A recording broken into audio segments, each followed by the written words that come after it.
Pagsuot ng parehong damit kapag nananalo. Isa sa mga pinaniniwalaang pamahiin ng mga batikang sabungero ay ang pagsuot ng parehong damit tuwing may laban, lalo na kapag ang suot nilang iyon ay nagdala sa kanila ng panalo. Hindi ito basta simpleng kasuotan lang para sa kanila.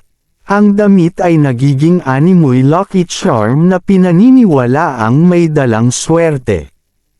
Kapag nanalo ang sabungero habang suot ang isang partikular na polo, t-shirt, o kahit medyas, kadalasan ay hindi niya ito nilalabhan agad. May paniniwala na kapag nilaban, mawawala ang swerte o enerhiya na naipon sa kasuotan.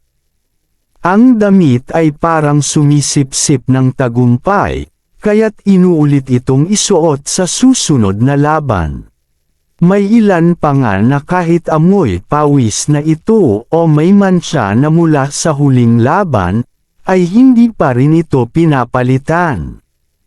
Para sa kanila, ang amoy, ang alikabok ng sabungan, at ang init ng laban ay bahagi na ng paniniwala na nagdala sa kanila ng tagumpay.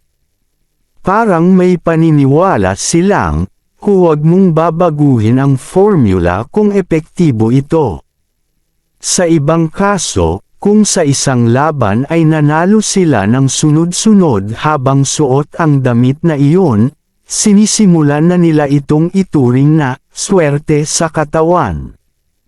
May mga sabungero pa nga na may espesyal na lalagyan ang damit na ito at hindi basta hinahalo sa mga regular na kasuotan, parang sagradong kasuotan tuwing araw ng sabang.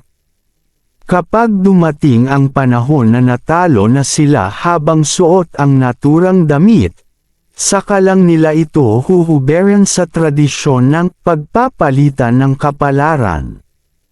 Minsan, ang damit na iyon ay itinatabi bilang alaala ng mga panalong laban, o minsan na may sinusunog upang putulin ang malas at magsimulang muli.